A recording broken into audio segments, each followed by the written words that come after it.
ko sa inyo ang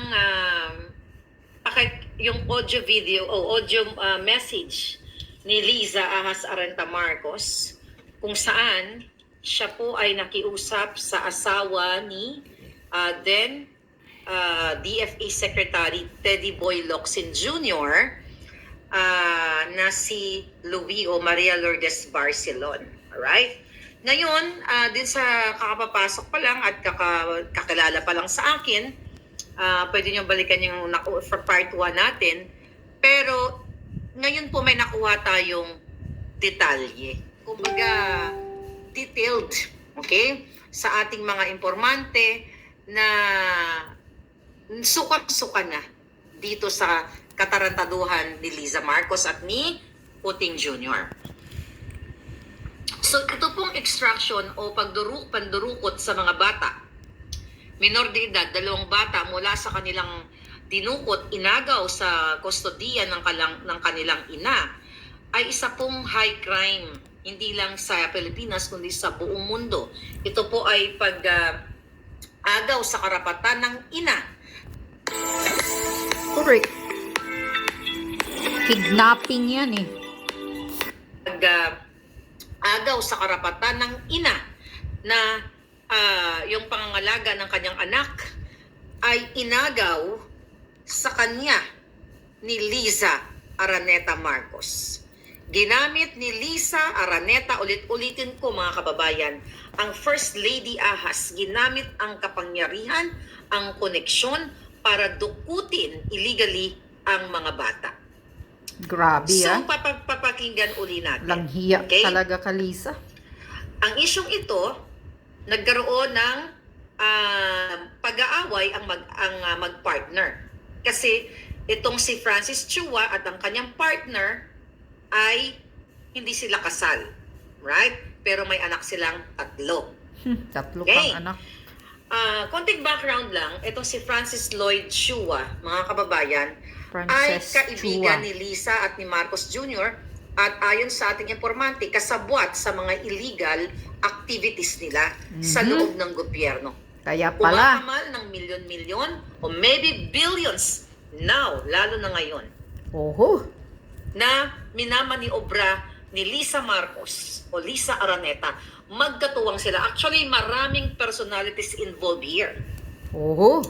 Dito sa pangdurukot o pagkumpas ni Liza, pag-mastermind, sangkot po dito ang AFP or yung ISAF. Okay, under ISAF. Isap, sangkot kayo sa Sangkot po dito pagdukot. ang Department of Foreign Affairs, Mhm. Bureau of Immigration, Oho. Department of Justice, Grabe Philippine Consulate General in Turkey. Okay? Si Liza, si Chua, si Marcos Jr. Kaya nga sinasabi ko sa inyo mga kababayan, ang gobyerno ni Puting Jr., ni Marcos Jr. ay isang malaking sindikato. Napag-alaman ko mga kababayan na ang nanay ng mga bata, which is ang biktima, ay naninirahan na sa Turkey. Okay? Dahil nga meron silang pag-aaway ng kanilang asawa, not asawa, ng kanyang partner na si Chua. Okay? Magkaaway sila. So in 2021, nasa Turkey na itong nanay at ang kanyang anak. 3 anak niya doon kay Chua. Okay? Actually, meron siyang 4 na anak, pero anak niya kay Chua 3. Alright.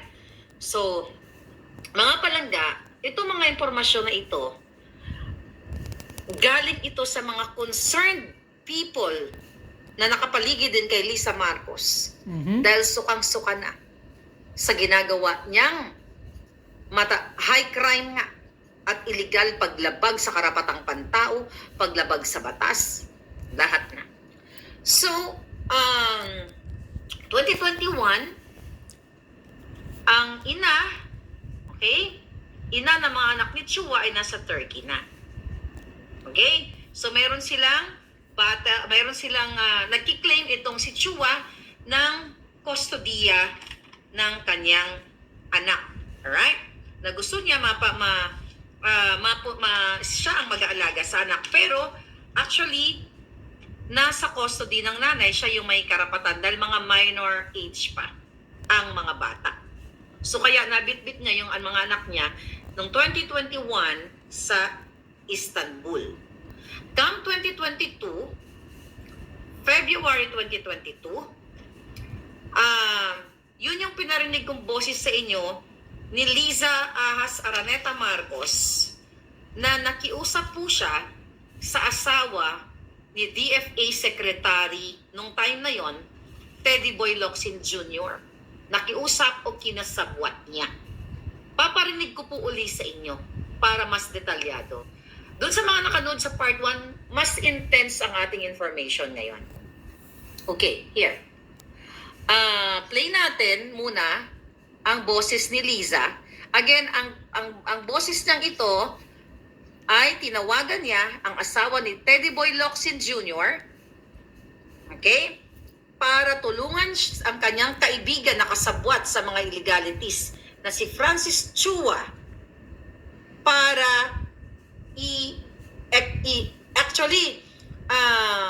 dukutin ang mga bata at ang isa pa i-extradite o dukutin pati ang nanay. Yun yung additional information natin. Hindi lang ang mga bata ang gustong ipadukot ni Liza, kundi pati ang nanay kasi ayon sa ating napag-alaman ay may impormasyon o baka may impormasyon. Itong nanay na magkasabwat, si Liza, si Chua, at marami pang mga sindikato. Ito na po ang audio. Hi, Louie. How are you?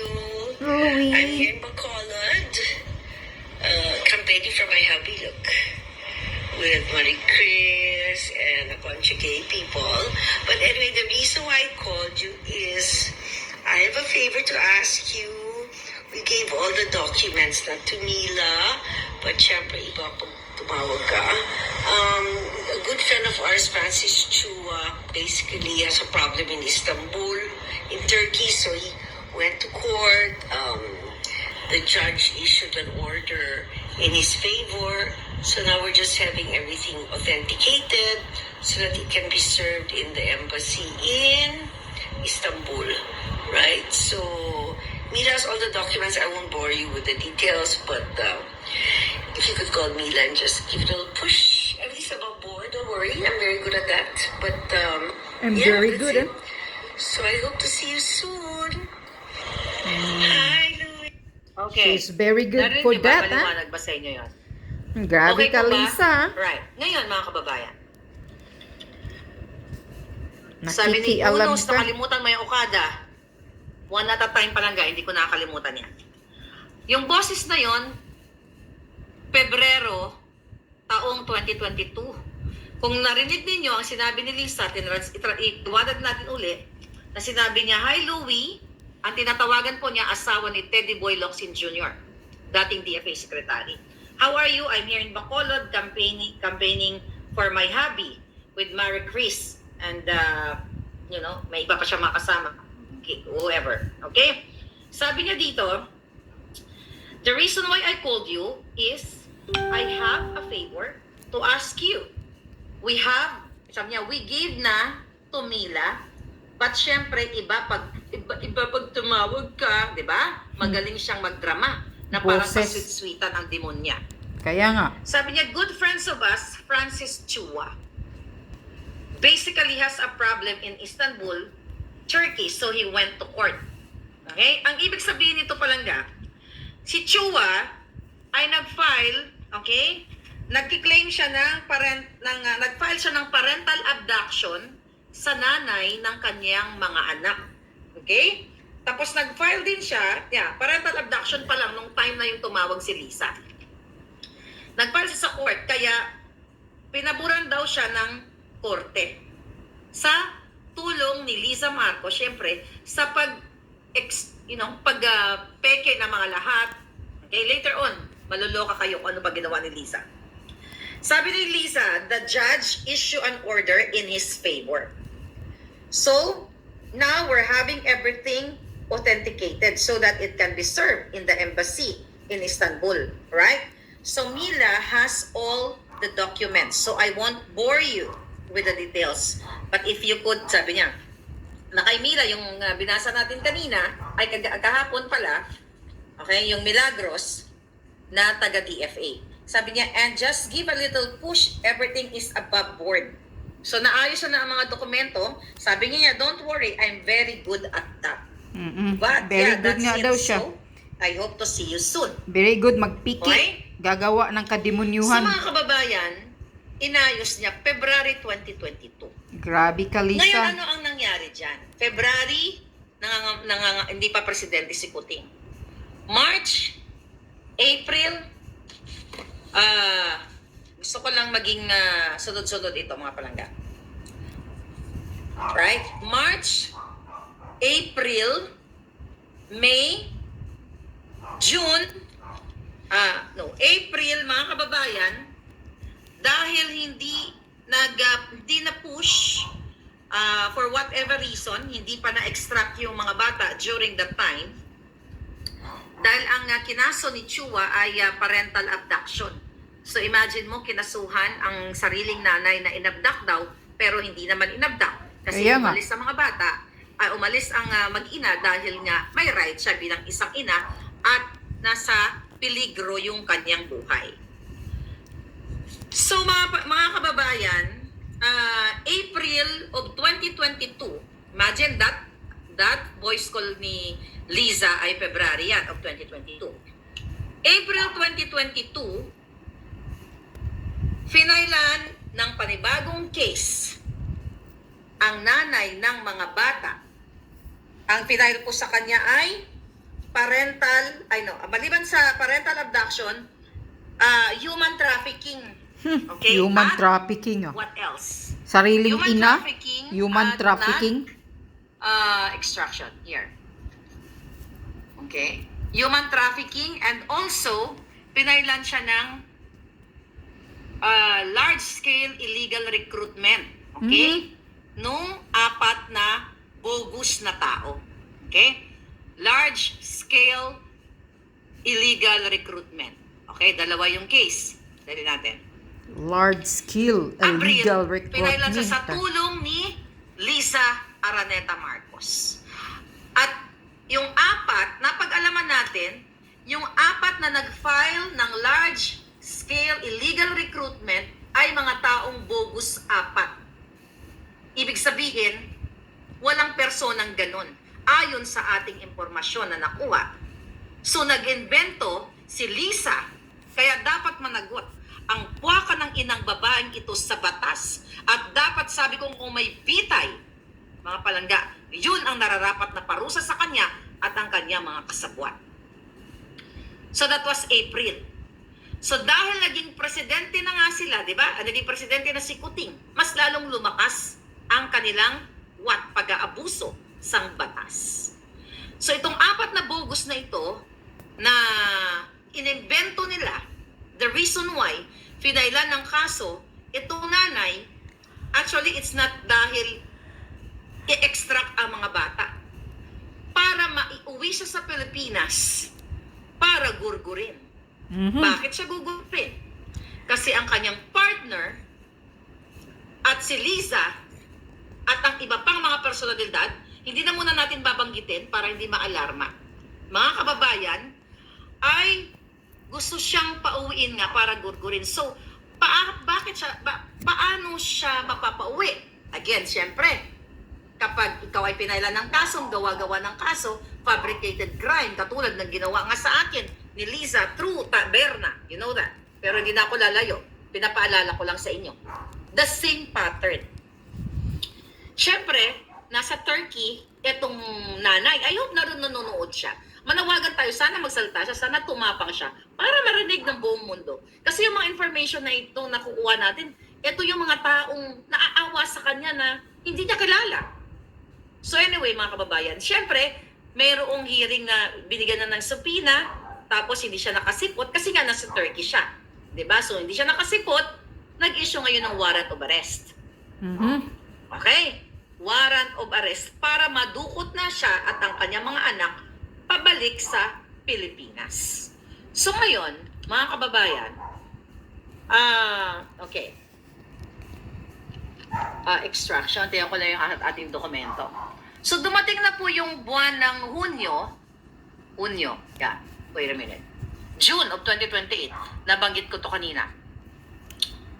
June 2028 ay hindi pa rin nadudukot itong nanay at ang mga bata. Kaya nag-follow up itong RTC na maraming bayaran dyan sa RTC, mga palangga. Right? Ang sabi nito, nag-order. Before this court is a manifestation and motion dated June 28, 2022, filed by the prosecution praying that an order be issued directing the Department of Foreign Affairs to cancel the Philippine passport of the mother of the children. So ayan, pinag-usapan. So pinapakancel na ngayon ni Lisa, ni Chua at ang kanilang mga kasabwat sa DFA. Alright?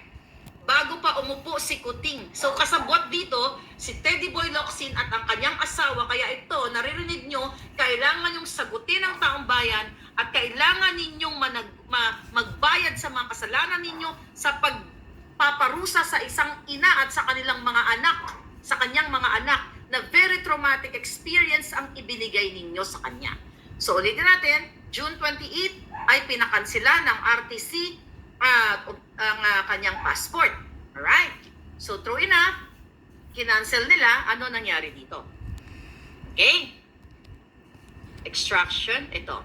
So hanggang sa July 12 nga, mga kababayan, ay, again, sa pakikipagsabwatan ni Henry Bensurto Jr., Assistant Secretary ng DFA during that time. This is July 12, 2022. At itong si Bensurto na to, si Henry S. Bensurto, ay itinalaga na yan. Kabayaran dahil nakipagsabuatan siya kay Lisa, yan po ay naging ambassador na ng Turkey after nilang tinanggal yung dating ambassador na si Algabre. I'll talk about that later para hindi tayo malito. Okay, July 12. Ang kasabwat naging ambassador na ng Turkey Embassy, ni Bensurto Jr. ang Office of what? Consular Affairs. Right? Ano sabi dito? OCA, Office of Consular Affairs, respectfully informs the Acting Secretary of Foreign Affairs that RTC Branch 108 of Pasay City issued a court order dated 4 of July directing the department to cancel the Philippine passport of the mother of the kids. Ngayon, mga palangga, pinakancel nila. Alright? So that was July 4. July 12 yung utos. Okay, fast forward na tayo. Okay? Fast forward na tayo, mga kababayan. Dumating ang panahon ng... Teka, wait. Dali Okay. July. Okay? Pagdating ng July na yon, mga palangga, ay nireport pa ng kampo ni Lisa sa Interpol itong nanay para lalong magipit, para gipitin at yun na talagang mahuli or ma-extradite pabalik ng Pilipinas. Pero good thing hindi naman nagwagi yung kanilang paglagay sa Interpol. For whatever reason, hindi nila nadukot yung nanay. So ngayon, buti mga na lang. kababayan, Hindi na isama ang nanay sa pagdukot. sabi ko nga, napakahayop nitong si Liza Smugs na ito. Grabe Alright? talaga itong si Butod. Maliban dito sa custody case na final nga nila, then meron pang what? Meron pa pala silang final dito sa nanay ng RA 9260, yung what? Anti-violence against women and their children. Imagine nyo? Ito yung pinamumunuan ni Ontiveros dyan sa Senado, di ba? Dapat isama ni Ontiveros to sa kanyang investigation kung talagang para sa bayan. Okay, mas-segue ko lang. So ngayon, mga kababayan, lingid sa kaalaman ninyong lahat. Dahil kinansel na nila ang pasaporte ng nanay. July 17 ay pinlano na ni Lisa Marcos, ni Chua, ang extraction o pagdukot sa mga bata. Okay?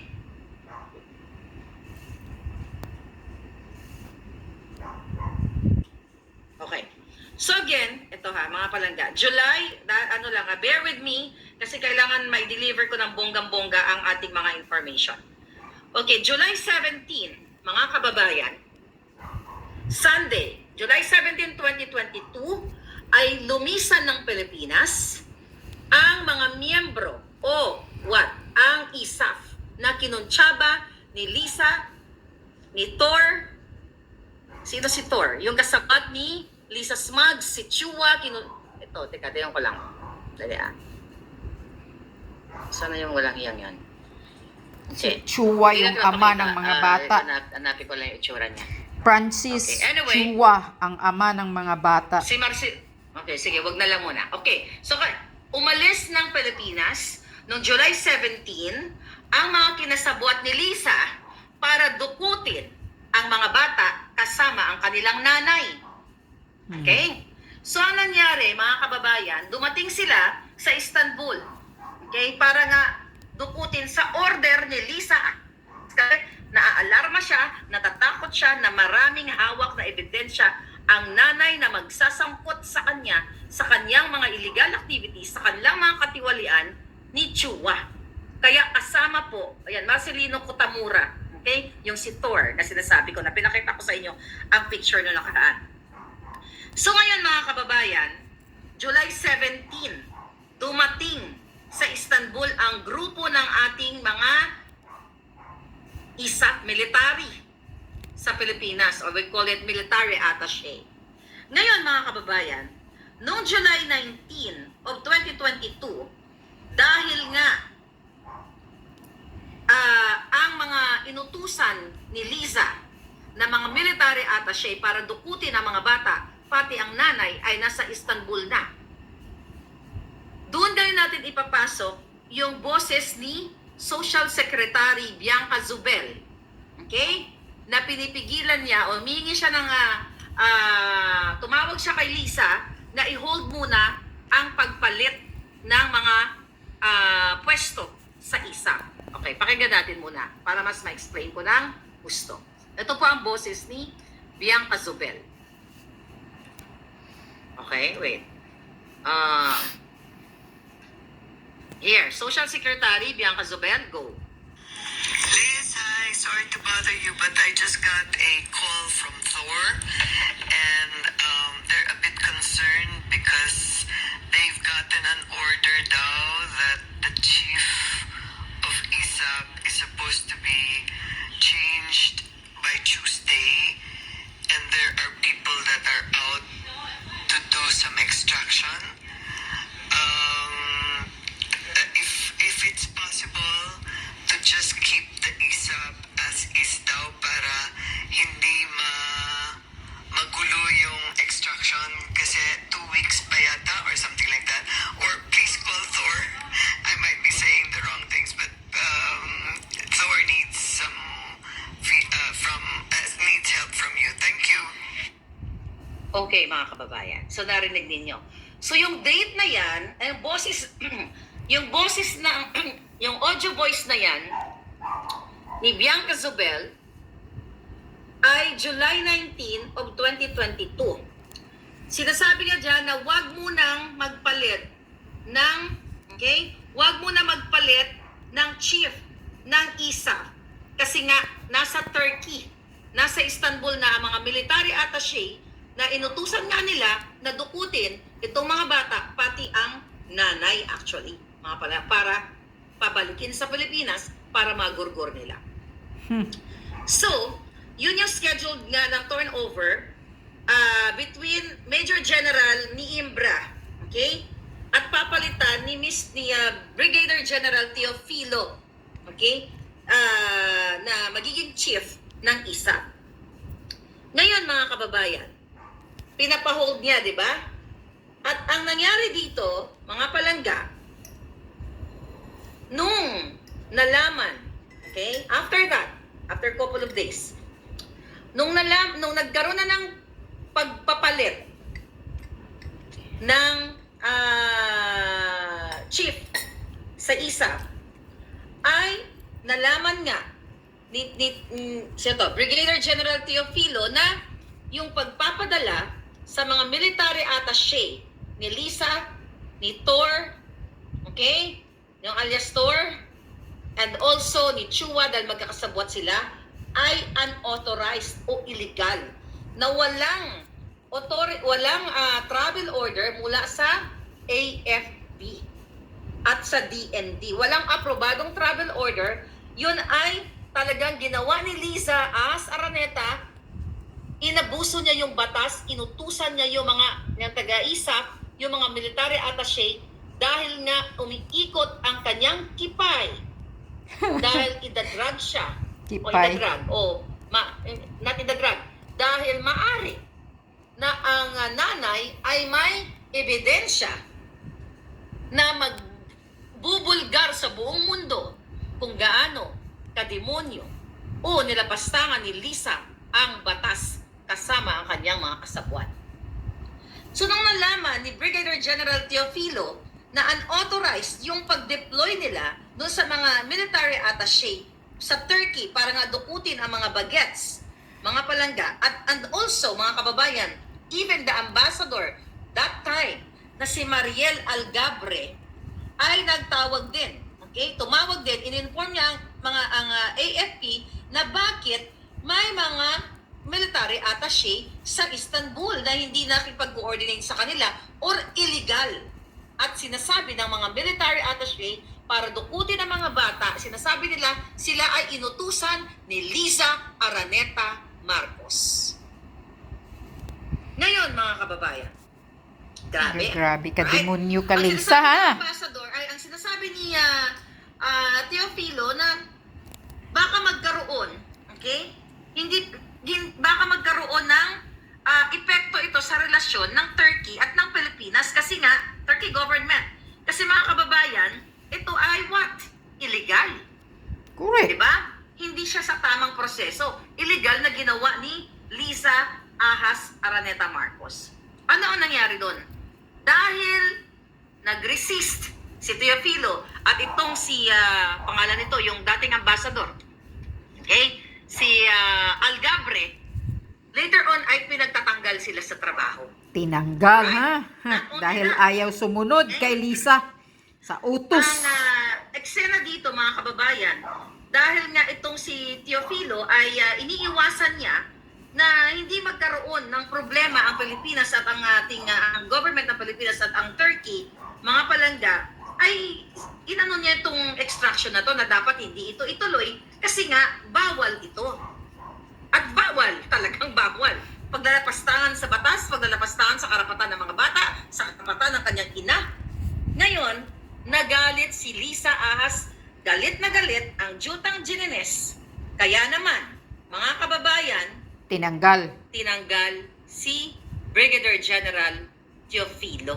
3 months Kaya lang siya nag-serve. Kaya Actually, pala, nearly 3 months lang siya. narinig Sa ko opisina yan, dahil tinanggal. siya ay ginawa niya ang kanyang trabaho. Dahil siya ay inisip niya na ang gobyerno ng Pilipinas at ang gobyerno ng Turkey ay magkakaroon ng backlash o hindi pagkakaunawaan kung gagamitan ng dahas o abusuhin ang batas sa pagdukot ng mga bata at ng nanay. So, tinanggal yon. Si Mr. Sana magsalita itong mga military person, yung mga high-ranking officials natin, you know? I don't know. Hanggang kailan kayo magtitiis, mga sir, mga ma'am? Kaya nga, Isang babaeng ahas ang kumukontrol sa inyo. magsalita kayo, So sir. ngayon mga palangga, ang nangyari dito, ang isang mataas na general na ginampanan niya ang kanyang trabaho at hindi ipatupad ang utos ni Lisang illegal, tinanggal pa sa kanyang trabaho. At I believe, mga kababayan, pati yata yung mga inutusan niyang military attaché ay pinagtatanggal niya rin later on. Pero mga palangga, ang nangyari dito, Grabe, ah. di ba kanina, natandaan nyo, July 17, pumunta ang mga military attaché para dukutin ng mga bata. August, September, October, November, December, January, hindi pa kaagad-agad nadukot pala ang mga bata pauwi ng Pilipinas. So from doon ang mga ang mga military attaché. But ano ang nangyari? Grabe, Noong 6 August months, of hindi pa 2022, nadukot. Mga kababayan, nabanggit ko kagabi, sa dormitoryo ng mga bata ay pinuntahan ng military attaché ng mga kasabwat sa Philippine Consulate General ang dormitoryo ng mga bata at nilinlang ang mga bata, tatlong anak ni Chua, na imimit lang kanila yung kanilang tatay, di ba? At ibabalik din sila sa kanilang nanay. Yung dalawang bata, during that time, 8 to 9 years old. Then, yung mas matanda, okay, nag-resist niya, hindi siya sumama. Kasi alam niya na yun, may isip na siya. I think 13 yung bata. I don't know. Mga ganun yung edad. Alam niya na yung kaguluhan ng magulang niya. So yung dalawang bata na mas, na minor de edad din, yun yung naniwala na hiramin lang sila ng kanilang tatay. Nandoon din si Chua. Kasi planado na ito eh. Tapos, pero ongoing din ang battle nitong mga bata at ng nanay doon sa Turkey about related to this issue. So ngayon, from August ay nakuha sila, na-abduct ang mga Agay. bata. At Kawawa. pero doon sila sa Turkey, nakatira pa rin, temporarily, habang tinatago sila sa kanilang ina. At ongoing ang battle nila doon sa bansang Turkey. Pero, wala na sa kustodiya ng nanay itong dalawang bata. Hindi niya alam kung nasaan. Alright? Come January of 2023. Okay? January of 2023, to be exact, January 6 ay nagkaroon ng hearing doon sa Turkey para nga dito sa mga kustodiya ng mga bata, mga palangga. Okay? At during that time, active pala yung travel ban ng mga bata. Travel ban. Okay? Oh. Hindi makatravel ang mga bata. Buti From naman. August nung sila ay kinuha sa dormitoryo hanggang January 6 din. January 7, I don't know kung anong ginawa ni Lisa at ni Chua at ang mga kasabwat sa Turkey government. Na-lift yung ban noong January 7 of Agay. 2023. Kaya naman ang dalawang minor de edad ay dinala Nabitbit. po sa Pilipinas hanggang ngayon. Kawawa. Inilayo sila sa kanilang ina. Grabe. Okay? Sakit Pero naman. hindi natatapos ang kalbaryo ng mga bata. Yung traumatic Kaya nga. experience na kinuha silang sapilitan, yung isang panganay na anak ay nagre-resist dahil ayaw sumama sa kanyang tatay dahil alam niya na nasa peligro yung kanyang buhay. You know what I mean? So, anong nangyari doon mga palangga? Eager na eager si Lisa na talagang i-extradite ang nanay. At ang nakikita natin dyan, para gurgurin. I believe, based on sa mga information natin, it's really not about the kids. Kumbaga, ginamit lang ang mga bata para i-extradite itong nanay kasi maaring o maraming alam sa illegal na gawain ni Liza Araneta Marcos. Kung naririnig ako ng mga military, naririnig ako, okay, the eldest resist, sabi ni Ina Tupas. Baka si Ina, mukhang alam ni Ina, di ba? Yes, nag-resist siya, hindi siya sumama. Mga palangga, kung naririnig ako ng mga military, ng mga pulis, ipagpapatuloy niyo pa ba ang suportahan ang gobyerno ni Marcos Jr. at ang asawa niya na magkasabwat sa pagdukot ng mga bata at pagfabricate o gumawa ng crime, ng kaso at nag-file ang mga apat na bogus laban dito sa ina para magipit itong nanay para maiuwi sa Pilipinas para gurgurin ni Lisa. Huwag ka pa sisiguro, Lisa. Sisikat ka sa buong mundo. I'm telling you, not only this case dito sa pag-extract, pati sa ukada, may tanong kanina, marasisikat ka sa buong mundo, tangina ka, iikot na tumbong, at sisigurduhin natin, mga kababayan, na pagbayari ng hayop na ito, dahil itong kasalanan nila ni Marcos Jr., ito ay what? panghabang buhay na kulong. Kung meron ng bitay, sabi ko nga, gitay or masahol, sabi ko kulang ang buhay ng ahas na ito para pagbayarin sa crime na ginawa niya. Pagkipit ng isang ina na tumatangis sa pagdukot sa kanyang mga anak. Anong klaseng ina si Lisa? Siya ay isang inang animal. Isang Kaya inang nga. dugong animal. Dahil Kawawa. walang matinong nanay, walang matinong babae na kayang gawin sa isang kapwa niya ina na dukutin ang mga bata para ilayo. But again, that's not the issue actually. The issue, pauwiin ang nanay sa Pilipinas sa pilitan, through extradition, through gawa-gawang kaso, para magurgur nila. Ang purpose talaga na dukutin ay ang nanay. Nila. Yun, ang Lisa, purpose talaga, ang hindi nanay ang yung dukutin. Yung nanay ng mga bata, kung naririnig mo po ako, sana yung mga ebidensya kung ano mang meron kang hawak, you share it, you speak up, and the people will know. At send mo na lahat, send mo sa akin. Sa Tama. Maharlika Network at Proton Mail. Kung naririnig nyo ako, Madam, ito po ang email ko. Maharlika Network at protonmail.com. Okay? Kung may ano lang po kayo, kung mag-trust lang kayo. Pero mga kababayan, eto kaya mafia ang gobyernong ito. Itong expose ko, Sobra pa sa mafia. itodo na natin. Total, gusto naman din nila akong patayin eh. Di ba? Itodo na natin lahat. So Correct. I challenge the mother, total, gusto ka rin naman nilang patayin. Madam, magtulungan tayo para sa katotohanan, para malaman ng buong mundo, para malaman ng mga military, yung mga military na kayo ay nakakaalam nito kung sino man kayo lahat dyan. You have to speak up. Correct. Ginigipit na kayo ng gobyernong ito. Sabi ko nga, only one life to live in this Mafia world. at sindikato Hindi ka kayo talaga, dapat Lisa. matakot sa babaeng ito. Akala Nasaan mo, ang Lisa, nanay? wala kang Ay, good katapusan, question, ha? Marina. Hintayin mo Somewhere lang. in Europe. Okay? Oh, nasa Hindi ko Europe alam na pala kung ang anong nanay. exact location, but somewhere in Europe na wala na sa Istanbul, lumipat na. At napag-alaman natin, I hope nga, I'm looking forward na ma-interview natin yung nanay. I hope meron siyang... Buti naman, tumapang nasa siya Europe dahil na sa siya, kanyang, nakatakbo. tumapang siya ng gusto dahil sa kanyang eksperyensya, panggigipit sa kanya nitong gobyerno.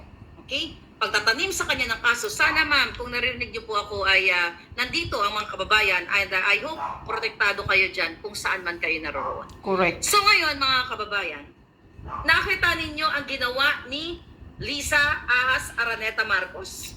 Grabe ka din Inagaw ang ninyo. kustodiya, pero again, that's not really the issue. Naalarma si Lisa na baka may hawak na isang bomba ang nanay na makakapagtapos ng kanilang ng karir ng mga smuggler. Yun nga siguro, ang kinatatakutan ni Lisa. Ngayon mga kababayan, Baka may hawak ang nanay. Kaya gusto niyang ipagurgur, ipag-kidnap ang nanay. Baka may hawak sa kasabwat na ang ngayon mga kababayan, live-in partner na si kung ano-ano Chua. mga kaso ang i-file dito sa nanay na ito. Pero malinaw na sa akin, mga kababayan, dahil sa dami ng information, iba-ibang tao ito ang nagbibigay sa atin ng information para malaman ninyo na itong si Lisa Ahas ay talagang demonyo. At Sobra. ginagamit, inaabuso ang kapangyarihan. Ginagamit ang presidenteng Kuting, silang dalawa magkasabwat, alam din ni Kuting ito. Kasi what? Kaibigan nila si Chua. Lisa, madami kayong sangkot dito.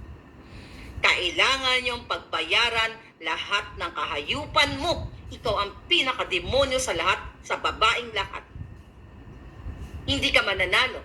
Dahil hindi lang isa, dalawa, tatlo, apat, lima, maraming mga kababaihan ang sinasaktan mo, ang tinataniman mo ng kaso, ang sinisindak mo. Pero hindi ako. At I hope hindi yung nanay nito. Huwag po kayo magpasindak. Kung naririnig ninyo ako, kailangan nyo lumaban. Since ako, may bounty na yung ulo ko, sabay na. Sasabayan ko kayo sa laban na ito. Total, papatayin din naman nila ako, di ba? But let's make sure na hindi na magwagi si Lisa. Kung ang nakikita natin dito mga kababayan, kaya si Lisa ay gustong ipauwi ang nanay kasi I can feel, although walang information na nagbigay sa atin, na nai-report na si Lisa ang kanyang pangalan sa bansang Istanbul na siya ang mastermind ng pangdurukot. At even kung saan man ngayon, itong nanay at ang dalawa niyang anak na kasama niya ay nai-report na rin siya sa gobyerno ng bansa kung nasaan man sila, mga kababayan, na siya ang mastermind. Kaya umiikot ang tumbong nila. And by the way, nai-report ko din si Lisa sa FBI na siya ang mastermind sa paggugurgur sa akin. Correct. So, alam Dapat nyo, lang, Maharlika. Dapat ito Dipinsahan mong ay sarili mo. pag-usapan lang ng mga putang ina dyan sa Kongreso at Senado. Ay sus, Kalad ka rin si mga Lisa, walang silbi kalad ka yan. rin si Chua. Pag-usapan lang ng mainstream media ito. Isa pa yan, mga mainstream Mabilis media. ang pagtapos sa kuting at ahas administration na ito. Ganito katindi. Gigil na gigil ako. Yes. Dahil isa rin akong ina. Imagine ninyo, Kaya nga, nakukutin ang anak mo, ang minor de sakit edad, ng sa ano ng piling mo. mga bata Dahil na yun. ginamit ni Lisa Araneta Marcos ang kapangyarihan na ninanakaw nila o ninakaw nila sa bayan para pagdusahin ang mga bata, bigyan ng traumatic experience, bigyan ng trauma ang burden mga lahat, bata. ilayo sa kanilang ina. Kawawa. Anong klaseng tao ang pwedeng gumawa nito? Akala ko pang pelikula lang yung mga mga gantong klaseng demonyo. Kaya nga, Diba? Parang Griselda of kakapanggigil. the Philippines siya. You know that? Sa Netflix. Ganito ka. Mafia ka. Sindikato ka. At sisiguraduhin ko, Lisa, habang ako ay may hininga at may dugong nananalaytay sa akin, mananagot kang hayop ka. Mananagot ka sa batas ng Pilipinas, sa batas ng international, sa batas ng Diyos. Mananagot kang buwakan ng ina ka. Kahit hawak mo ang trilyong pera ng taong bayan, mananagot ka. Tusukin mong mata. Dahil may ebidensya, nandun sa Turkey, nandun sa Europa, ang ebidensyang inminarka ang iyong pangalan na ikaw ay sangkot at isang sindikato na doon na lang sa boses mo na pinarinig ko kanina na inutusan mo ang asawa ni Teddy Boy Locsin Jr. na si Louie, di ba? Maria Lourdes. Yan, sangkot Dapat ka rin. managot ka, Teddy Boy, managot ang iyong asawa, managot ka lahat kayo. Sino Correct. ito kanina? Lahat ng mga kasabwat, immigration, DFE, ikaw, Bensurto, Locsin. Henry S. Bensurto, managot kayo lahat. Milagros, sino yun? To. Managot kayo, mga kasabwat. Yung Mila na binabanggit niya, managot kayong lahat. Pati yung isap. Dahil nilapastangan nyo ang batas. Kung nilalapastangan nyo ang batas, ano na lang ang mangyayari sa mga Pilipino kung itong leadership ni Marcos Jr. ay kayang mangidnap, mag-extract ng mga batang walang kamuwang-muwang dahil gusto nilang gurgurin ang ina. Dahil maari, sabi ko nga, may hawak na bomba para mawakasan ang kademonyohan ni Lisa. Lingid sa inyong kaalaman, bago pala umupo ang putang inang itong puting na ito, ay marami na silang illegal activities. At itong si Chua ay kasabwat nila. Oh, kaya pala. Pati yung mga special envoy na in-appoint nila, di ba? Kaya Yung pala. Maynard Ngo, Tichico, di ba? See? Kung gaano ka demonyo, you have to get up. Speak up. Kailangan marinig ang boses ninyo. Mga kababayan, I'm 100% sure sisikat si Liza Araneta Marcos sa pagiging abductor, sa pagiging kidnapper, sa pagiging extractor. Sisikat ka. Ahas, ito ang hinihingi mo. Kidnapper. Panggigipit, pasisikatin kita at ng buong Pilipinas, ng buong inapi mo, na ikaw ay isang Judas, nilagpasan mo si Satanas. Ngayon, mga kababayan, okay? Again, yung mga pinagtatanggal niya na mga yung si Teofilo, tapos iba pang mga military na maaring nakaalam o inutusan niya. Di ba? Mga inutusan niyang military attaché. Magsalita kayo. Pinagtatanggal mo ba yon? Para what? Or floating sila ngayon? Para what? Para matakot sila? Para, mag-kiss sa'yo? Something like that. You people from the military, sayang naman ang honor ninyo. Correct. Diba? Yung mga awards ninyo sa buhay ninyo. Tama. Na kayo ay ginaganito, dinidemoralize ng isang babaeng abductor. Yes, inaakusahan ko siya. Yeah. Serious po ang akusa ko kay Lisa Smugs. Kidnapper, extractor, andyan ang mga ebidensya. And I know, kasuhan mo ako dito sa Amerika? Sige, bring it on. I believe. may Kasuhan treaty mo, naman Lisa. ang Amerika. Kidnapper ka daw. Kung saan yung Abductor. nanay Mastermind. niya, then magpalitan na lang ng dokumento, di ba, Lisa? Abogada ka? O sige, magaling ka. Ako hindi ako abogada. But I am. Nasa side ako ng katotohanan. At ikaw, nasa side mo ang demonyo. Kahit abogada ka pa, lalabas at lalabas ang lahat ng iyong panggagago, ang iyong pagdodoktor ng mga pagtatanim ng kaso, panggigipit, at ginagamit mo ang lahat ng departamento para what? Para mangdukot o mag-extradite. Ito ang plano nyo sa akin.